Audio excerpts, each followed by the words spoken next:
we are going with Viva la Vida to the small indoor where we will try more cantering. Yesterday she had her first canter with me under the saddle. It was very good.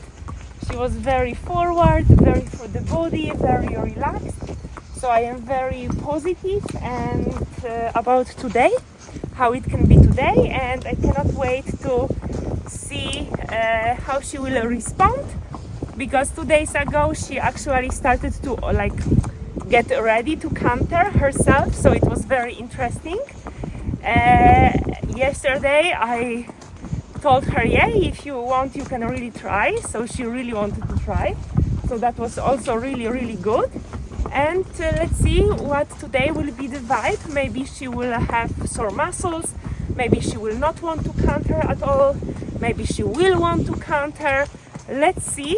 I am very curious and I cannot wait to see what she will offer. The weather is fantastic, but she's still too big baby under the saddle to go outside, so we will be riding indoors, and let's go with us to have some fun. Wow, just look how lucky we were to have the small indoor where we ride all young horses, so beautifully prepared for today. I will start from showing you how I take my young horse to the indoor and how I adjust the stirrups, how I put the bridle onto the horse, and how the all beginning looks like, because I want to show you how calm and tranquil all the process is. So I am riding this horse on a little bit shorter stirrups than I normally ride my horses. So this is 5th hole, and normally I ride on the 8th hole, so this is around 3 holes shorter, just to ensure a good balanced seat and a good stable position in the saddle, so I can even better support the horse. You can see how wonderfully calm and relaxed Viva la Vida is when I fastened the girth. Now I am going to put the bridle on. When I have the bridle on, I get the horse to the mounting block, and I prefer to get my horse to the mounting block instead of teaching them to line up, because I want to have them just focus on standing still and getting ready and aware to receive me on, especially when I prepare young horses for riding. I before were teaching horses to line up to the mounting block, but then I found out that they are more not balanced on the 4 feet, and they are more kind of pushing their balance on the inside legs closer to the mounting block. So here we start from the walk, and you can see what a lovely open walk Viva la Vida has. I am just mind blown by the quality that this young horse is showing every day. You can see that this indoor is very full of light. It's a little bit smaller. I think that is around 40 by 18 meters, which is just perfect for young horses. It makes it very cozy, smaller. There are other horses in the boxes on the sides of the indoor. It makes it very cozy, very warm, and very full of a little bit noise and sounds, which is just perfect for getting young horses accustomed to being ridden.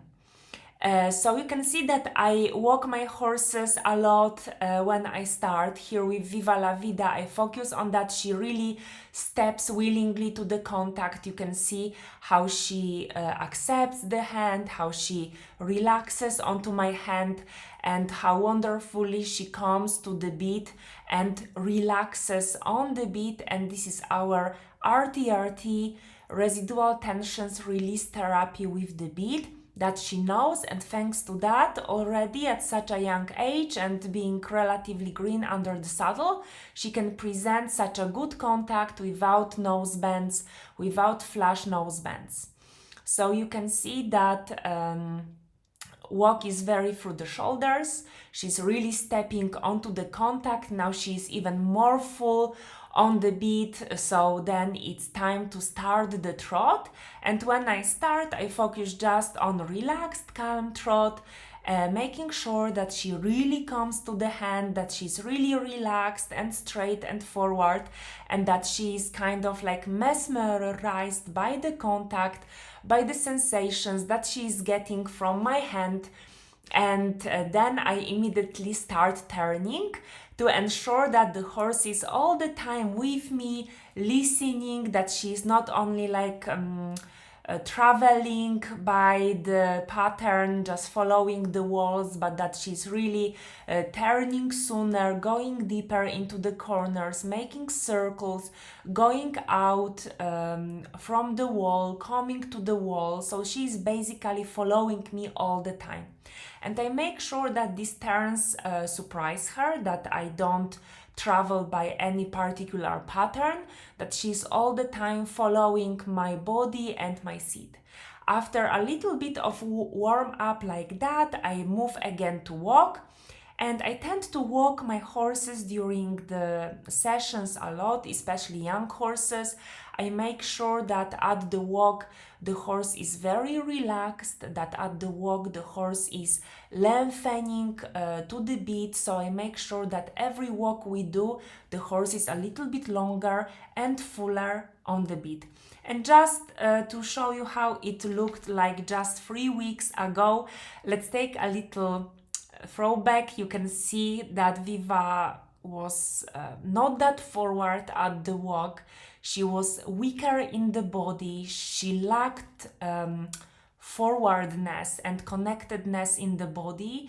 She lacked strength for the top line. Therefore, she was dropping behind the vertical more, and she was a little bit seeking her position, seeking her balance with me on her back and with the beat, and she tended to be more occupied with the beat than with the direction. At the trot we had very frequent on-off situations that she was spontaneously transitioning back to walk. She was not really going forward. She was so much weaker and lacked this thirst for the body. So you can see how much it changed in the matter just of 3 weeks. I want to show you the process because of course on such a horse that she has problems with the contact, that she lacks thirst and forwardness and straightness in the trot, that she's weak, it's impossible to start to canter. So before I even dare to start to canter with the horse, I want to make sure that everything in the walk and trot is fixed, that the horse is following my hand, that the horse is very trustful, that the horse has the basic understanding of the aids, and that we have some strength and condition built.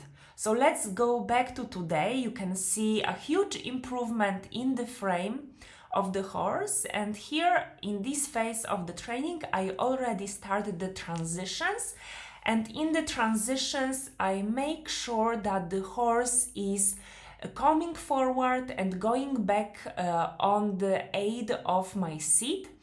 So I then in the canter I have the means to take the horse back with me and ask the horse to go forward, that the horse has this basic understanding of slowing down and going forward, that later at the canter we don't have to move to pulling and kicking, because all of that will be stiffening the horse, and any stiffness, any tension will contribute to the horse losing her balance and to the horse getting faster and leaning more to the inside in the corners, and therefore getting faster and stiffer on the beat and in the body for the corners. So I try to make loads of such little transitions, and in all of them I make sure that she's really stepping forward. As you can see here beautifully, she really goes for the shoulders.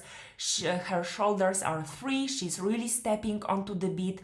She's really wonderfully coming long in the body but active. She's really using her core muscles to lengthen herself through the wither to the beat, relaxed neck. So let me show you how the raw first day looked like. So I will start from the trot. I already did all the turning and preparation through the transitions. Here I try to take her to the canter. She didn't quite respond, which is quite normal. So I just trot on. I try in the next corner. She really tried, but and I am praising her. Nonetheless, she didn't go to the canter. It doesn't matter. I trust that the horse understands my aids and that she just needs to try few times to go to the canter, to organize her body, to figure out how to be. So I try again in this corner. She just speeded up. Nothing happens. All is good. We just ride forward, no kicking. She was very close here, so I just praise her. Everything is very calm, very positive. I trust in the horse that if she could, she would have done it. That I just keep on praising, building up her trust. I do not correct. I don't want to kick her. I just need to organize my body, her body better. That was perfect. Just first straight line, petting her, stopping, and immediately finishing, because that was perfect. For the first time, that was absolutely enough. So I had my first canter with Viva la Vida. It was amazing. Oh my God, whenever I experience with the horse something for the very first time, I am like totally blown away. I am so moved, because it's like getting to know one another really well, and then cantering together for the first time always feels so incredible, like experiencing movement together, new movement for the very first time. It's such emotional experience, and it touches me to my very core. And let's get back to today. So first real canter departures, and you can see how the walk improved during the session, how through the body she was open in the chest, through the relaxed shoulders, elevated wither. We go to the corner. I try to give aid. She quickened up, doesn't matter, nothing happened. I organize the trot, I pet the horse. I trust that she wants to do this. She just needs to remind herself how to organize her body better, how to start the canter. We try again. And here with a little bit more encouragement, she still didn't do that. I don't get angry, I don't kick her, I just pet her. I know that she gave her best. She just needs to have this calm time from me to organize her body and try again. We go to the corner, I try in the same corner. She did it perfectly, you see? She just needs twice to try. Now she was really balanced. She went really lovely through the corners, really deep into the corners. I was mind blown. Look how much balance, how much quality, how soft she is on the beat, how much with my seat, with my body she is. That was really, really perfect. I started to feel that she was getting a little bit tired, so she dropped the canter. We transited to trot, and then we walked for longer time. So indeed, like every young horse, she's speeding up a little bit in the canter, but then the role of the rider is not to slow down the horse with the beat, because then the horse loses balance. Stiffens, of course, if I pull and she's out of balance, then the more she will get just tense, and then the more she will be out of balance. So I have to make sure that the contact is very light. We are connected, but that she stays with me with my seat. Like, this is very easy because she's very listening to the seat. And just, I think that for now, maybe for the corners, I will go, if I feel that she speeds, I will be going to trot. That she doesn't learn that, okay, this corner, I have to power through the corner, I have to take this corner with my power, because then she will just learn to speed up to the corner. So I have to make canter better and then for the corner slow down, or even go to walk or to talk. Then continuously counter, because eventually my goal will be to have more strides through the corner than she initially offers. So we will try again. Like, she's very eager, she really wants to counter, so that's good, she feels great.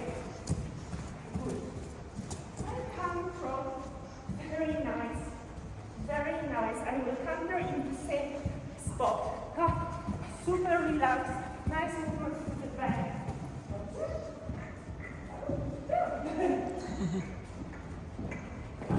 Now she really wanted, I a little bit stayed outside of the movement. I wanted her to go slower.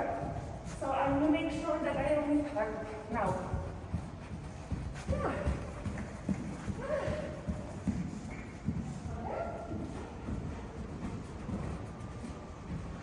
I keep my hands relaxed and I will steer from my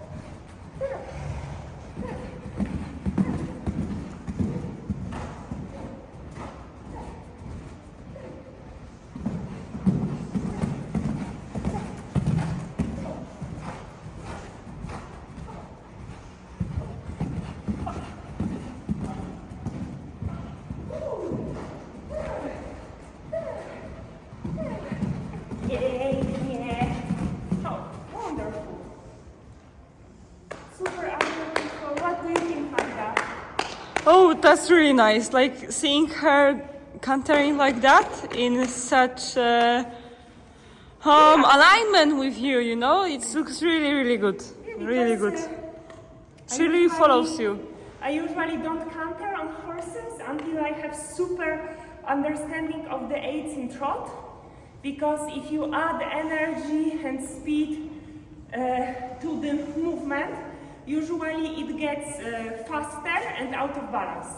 So I don't want her, I want her to understand everything perfectly in walk and in trot. Then that she really understands smallest possible aids, like now I could really turn her in the corners. She was really responding to that, and then the horse gains trust.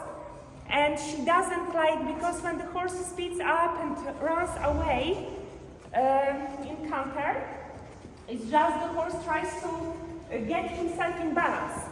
And if she doesn't trust the aids, if she believes that the aids of the rider will be stiffening her up, then indeed she will only rely on herself. Like, okay, in order not to fall, in order to make it through these corners, I have to really run and I have to get really quick. And of course, it's not comfortable for the rider, so then the rider tries to even more forcefully correct the horse, and the horse loses even more trust in the rider. The horse is like, you are not helping me, dude.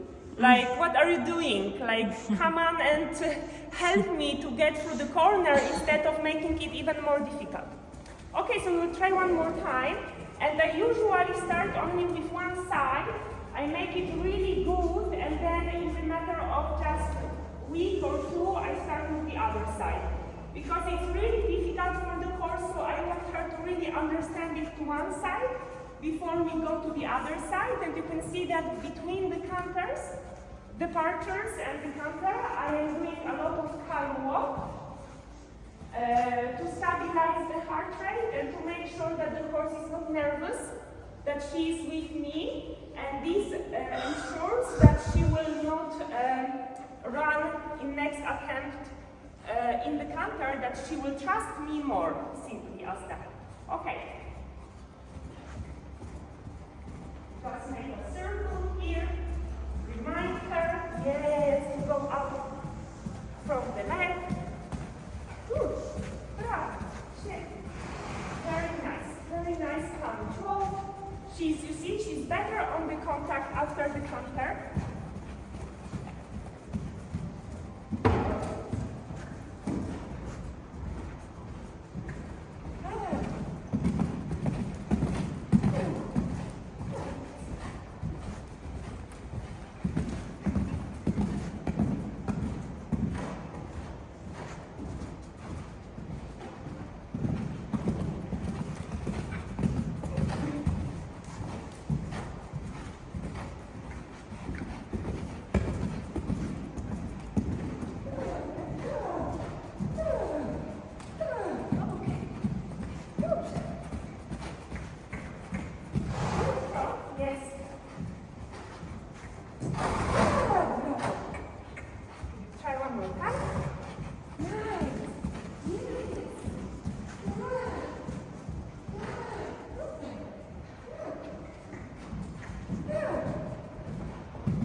tired, but that was really good. We will walk a little bit. You can see that she gets only fast when she leans to the inside in the corners.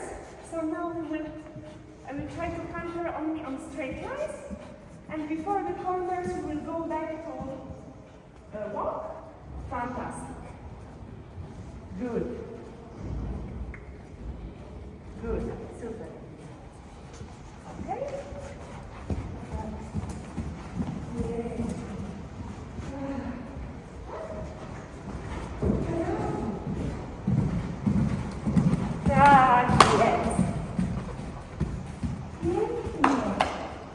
She nicely trotted into the corner. She really trusted me.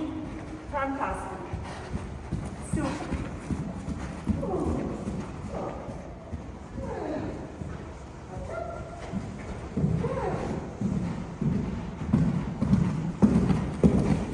Bravo. Good. Shift me. Shift me. Good. Super. Super. Super.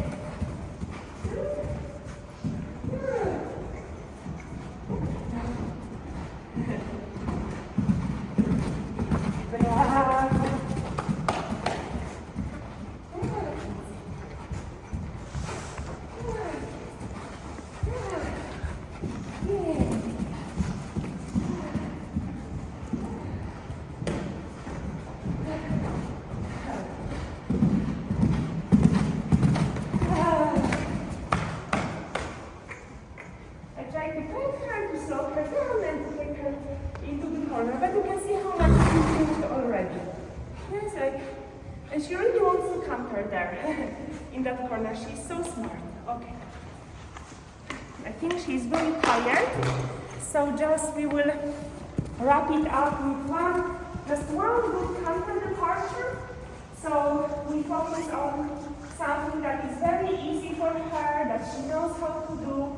I have very good feeling from her in the walk. She's really with me. She's really relaxed.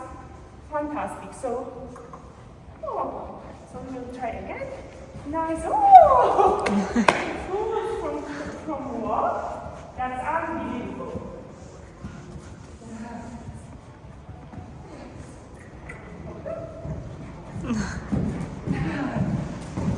Bravo. Bravo.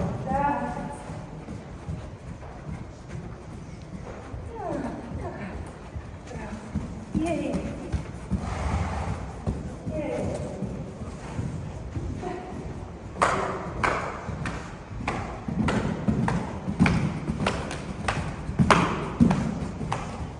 Bravo! How she nicely entered that corner. Super relaxed, super nice. So you see that we need some structure, but we must not ever forget that the horse is just learning. So we have to use the structure to help and support the learning horse. Not to force the horse, but to really understand from the horse's responses, the horse's struggles, where the horse needs our support, what the horse understands, and organize the session and the structure of the session in such a way that is supportive for the horse, that the horse perceives what we do as supportive and as helping the horse, that the horse trusts us more and more as the training continues, that the horse trusts us that he is prepared, that we will not push the horse into something that he will struggle with or that she is not ready for, and that she can totally relax, trust us, because we will guide her, we will take care of her, and we will make sure that at the end of the day she finishes this session successful and feeling really great and feeling even a bigger trust for her rider. So canter can be stressful with a young horse because sometimes they are backing, sometimes they are scared, sometimes they are oppose the hands, sometimes they are really speeding up, running away.